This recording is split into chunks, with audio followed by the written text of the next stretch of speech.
everybody. Welcome. I am Misty Doan with Missouri Star Quilt Company. I'm so happy to be with you on this wonderful Tuesday. I am joined, as usual, by the fabulous Liz behind the camera. Hi, Liz.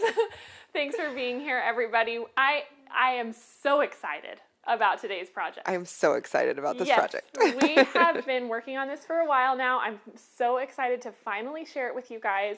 I have been working on this adorable alphabet quilt. It is a full pattern called Easy Alphabet. It has all of the letters, the full quilt that you see here. We also threw in some numbers and punctuation so you can let your creativity soar. So be sure to check that out. It's a wonderful pattern. It's available now. But for today's project, we decided let's use this and make something springy. So I made this little Joy table runner. It's so happy. It's so happy. So this is done using Kona Solids. So we've got all the rainbow brights, which I love. It's so scrappy and adorable. We followed that same scrappy idea, but we are using Gingham Gardens by My Mind's Eye for Riley Blake, which I have used this collection before, and it's just gorgeous. I love it. And it's perfect for my house, actually. It very much fits my style. Very nice. So I love this. So let's dive into how we do this because it's really quite simple, and I'll show you how to make some letters. So to start off with, for the Joy, well, and I guess I should say before we get too far in, we've got some great printables. Yes, there's a free printable in the description of this video to show you how to make the word joy and the word spring. Yes, we should probably show them that one too. You know, why not? Why save it for later? Because it's adorable. Look at this one. Oh, and it's so cute. It's scrappy in the colors. And we kept the colors together in this one. And so it's still different fabrics from the collection, but I love having all of the colors I'm so excited about these. They're so happy. These are adorable. Okay. You can, like Liz mentioned, there's a free printable. Check that out in the link that will walk you through the exact supplies that you need for both of these runners. And if you want the whole shebang, there's a pattern available for the quilt behind me. Yes. So let's talk about joy for today's quilt. Let's talk about joy. Let's talk about joy. We all need some more of this, do we not? I think so. It's one of the words that I chose for the year. I chose balance and joy because I could not land on just one. And so I decided those are two things I need to focus my attention on. And like we said, everybody needs some more joy in their life. And so I think projects like this are a great subtle reminder that joy is where we look for it and where we choose to see it. So let's talk about how we made it. We are going to take 9 of our 5-inch squares, and we're going to cut them down into 2.5-inch squares to make joy. So for the different quilts, you're going to need, more or less. It'll tell you exactly how many 2.5-inch squares, but because we're starting with the charm pack, I know I need 9 for this project. So I'm just going to go through here and pick out a few. I love this one and this one. This is just such a beautiful collection. And for folks who are asking, you want 9 because in this, for the word joy, you're going to need 36 2.5 because you can get so many more 2.5-inch squares out of that jelly roll. Exactly. But you need 2.5-inch squares, so you can cut down a charm pack. You could even cut down a layer cake if you want to. Absolutely. And that will give you those. So it's all based on 2.5-inch squares. For this one in particular, we also use the jelly rolls for our sashings, which makes it really useful, especially of your background. So I do want to recommend for the whole quilt, you use a jelly roll for that portion at least, because it will save you a lot of time. But anyway, I am just going through here, picking out my 9 favorites. I'm not even sure how many I have. I still need a pink. Let's grab a pink. Ooh, and this pretty gingham. All right. And then I'm just going to stack a few of these up. And I don't think I have quite 9 here, but that's okay, because I have some of these already ready to go. And so we're just going to use our handy 2.5 by 8-inch ruler, and we can lay it right along one side and make a cut.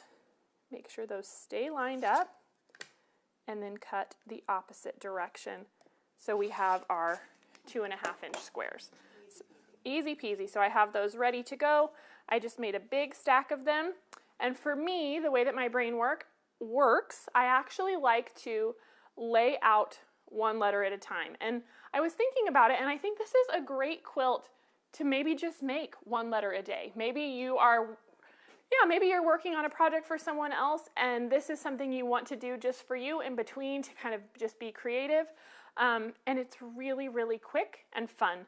And so we've got our 2.5-inch print squares. I went ahead and am using the Kona Snow mini charms for the table runner project just because it works that way. But like we said, whatever you have, if you have yardage, just cut it down to 2.5-inch squares. And so let's grab a few of those and let's just start laying this out. So for the J, you can see here, our blocks are 6 2.5-inch squares tall and 3 wide. Some of these letters, like if you get into the M and the N, they're actually 4 wide. So just keep that in mind depending on what you're working on. But for this one, all of our letters are 3. All right, so let's talk about laying this out. For this one, we've cut our charm packs down into those 2.5-inch squares, and I am using the Kona Snow mini charms to make it really easy because all of this is based on those 2.5-inch squares. So let's just start with our J, and for my brain, I do like to lay out each block. It just is easier for me. And so I'm just gonna start with, we have in each of these blocks for our Joy table runner, we have 6 2.5-inch squares down by 3 across. And you'll see in the quilt, some of them are a little bit wider. We've got 4, but the majority of the letters have a 3 by 6 layout. Okay. So let's go ahead and do 6 down. And I know that one of the things I've been really excited about for this quilt is that I have some friends and family who have non-traditionally spelled names. And so being able to spell names and words and all the things is something it's going to be really fun to see. And we want to see what you guys spell. Joy is something we can do in lots of seasons and lots of colors. Exactly. And have joy all year round. And so share with us. If you use hashtag MSQC show and tell, then we can see the projects that you're sharing with us. Exactly. And another thing that I think is so fun is when you're making quilts for kids, I feel like kids in general love to have their names on anything. Like sure. They're just fans of that, especially my Ezra. He is the youngest, and so often he feels like his things get lost or taken by siblings, and so anything with his name on it, he's very excited about. So it would be very fun to add their name in letters to the top or bottom of any quilt that you make. You can just incorporate those blocks in the design, which is really fun. It's such a great, useful thing. So you can see I've got the bare bones of our J block here, but we actually do want to snowball. We're going to make half square triangles on these 2 bottom corners. And I'm actually going to swap this one out. I probably should have given us a few more colors, but just for fun, let's go ahead and make some half square triangles. Let me see if I've got any other colors here. I do. Okay. So let's make some half square triangles here. So you can see on my background square, I drew a line corner to corner. And so it's just a really subtle line. We're going to sew right on that line. I've got it paired up with this other, take it over here, line we drew. And if you use this diagonal seam tape like I have on my machine, that means we're going to have the first point lined up with our needle, and this back point we're going to keep lined up with the red center line, and that will keep us straight down that center whether we mark it or not. So that's a good time saver. If you already have that on your machine, then you don't have to draw the line. There we go. And now we can trim off that excess and press it back.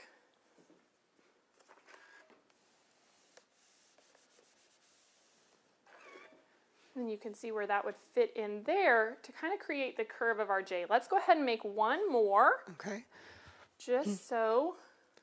And again, we usually will sew on either side of the line we're drawing, but we're sewing on the line we're drawing. For this method, we're drawing on the line. And so this becomes waste. And if you're worried about that, you could sew another 1/4 inch away. And have teeny tiny. Tiniest half square triangles. But for me, I'm okay letting these ones go. So that's what we're going to do. And so this one, I'm not drawing the line. I'm just going to use my diagonal seam tape. So remember this first corner, we line up with the needle. And the back one here, we line up on that red line. And we will just sew down.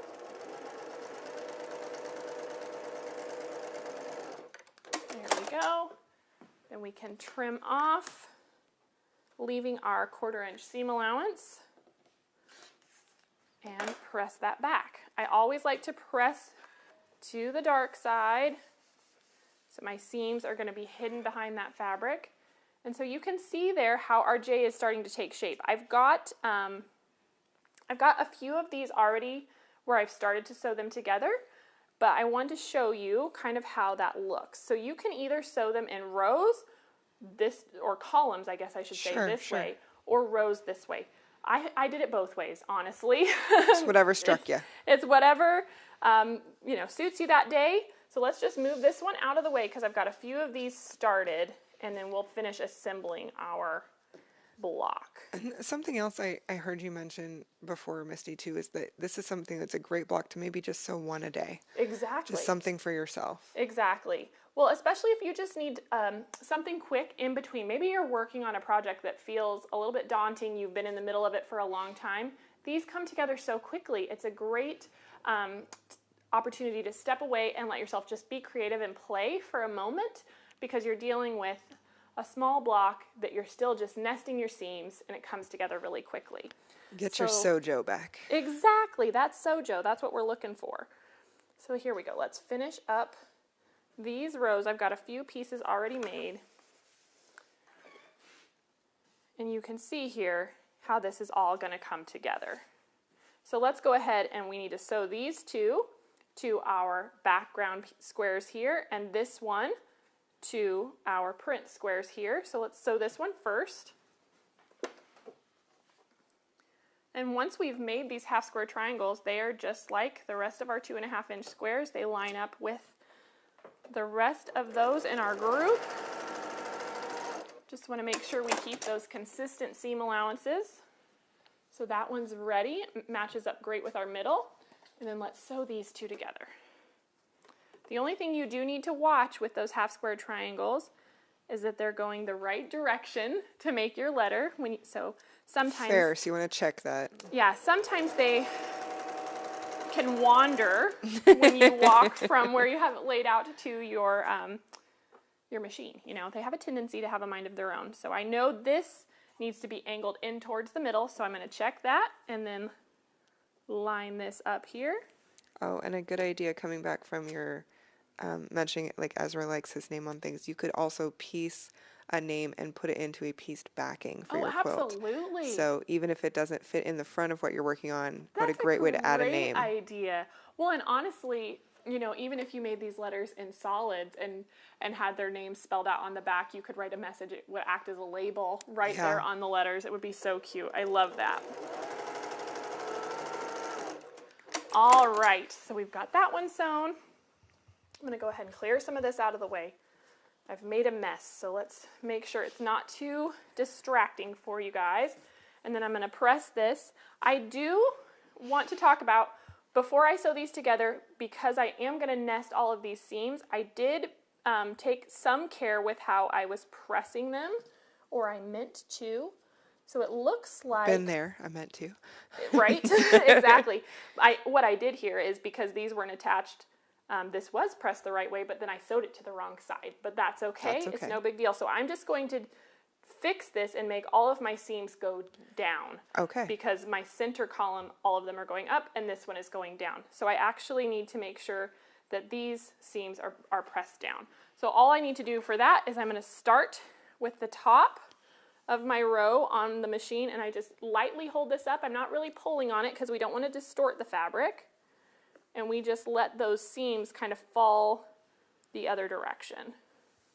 That's a good tip, because sometimes I've definitely pressed my seams the wrong direction and pressed them well enough that they'd like to stay that way. They don't want to stay. And you'll see, like, sometimes there's a few that are still a little wonky, but once I get the front flat, then you can just come back and roll over it from the opposite side. But just remember, you don't want to pull on it because we don't want to distort our blocks. We want to keep everything nice and square. And so that looks great now. And so now you can see this row, my seams are going down. This row, my seams are going up. And my last row, my seams are going down. So we're just going to start by sewing these first two rows together and making sure as we go along that each of those little junctures lines up. And for me, I find that really helpful in quilting with keeping my blocks square and finding a point to recheck and make sure everything is matching where it needs to. I know some people don't like to have to nest seams, but I enjoy it, so it works great. It's comfortable, and you can feel that with your fingers. You can. I think as you go along, they just kind of settle in and it almost locks into place. And that's what we're looking for. The other thing about nesting is it means you don't have to pin. You know, you can pin. Exactly. And if that's how you're comfortable with nesting, go for it. But it's one of those things that because you can feel whether it's off or not, it actually removes the need for a pin for a lot of people. So yep, because I can feel when it settles in there with my finger, and you can see I'm just stopping each time, checking that juncture.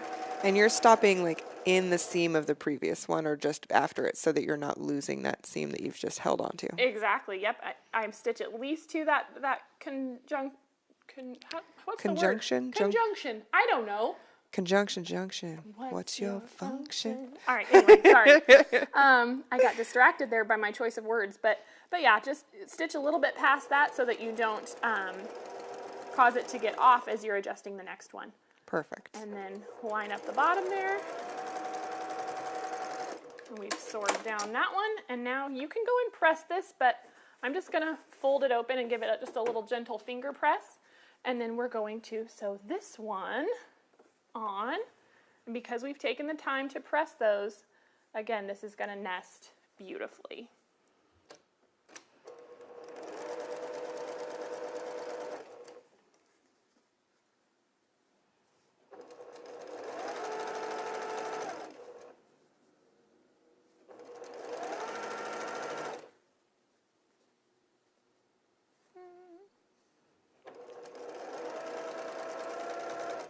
Yeah, I think we're going to see a lot of words spelled out and a lot of phrases too, because you can make a quilt that is this alphabet. You can make a quilt that is a whole sentence or thought. Say what you got to say. You can spell it out. And again, you guys can share with us the projects that you make using the hashtag MSQC Show and Tell, and that lets everybody see the projects that you've made. Exactly. So we love to see all of your guys' creativity, and so be sure and use that hashtag whether you're on Instagram or Facebook. It'll help us find you, and we would love to see that. So there we go. There is our J block. Didn't that come together so nice? Yes. I love it. And so I went ahead and made our O and our Y blocks, and you can see they fit together so nicely. I went ahead and sashed in between my letters here with a 2.5-inch strip, and that's just like we did on the quilt behind us. And then this inner border here is just 1.5 inches, and this is a 2.5-inch outer border on this little table runner, but it is so cute. It's such a fast project. I hope you guys enjoyed it. Remember, we did this one all scrappy. This spring version, I love this. I love this one too. We kept all of our like colors together. So even though it's still scrappy, we're using different prints in there. It really makes the letters pop this way, which I think is so fun. So yes, like we said before, use whatever words you want to share. Use this idea and just, let your creativity soar. I hope you guys enjoyed this. I'm super excited about it, and we will see you guys next time.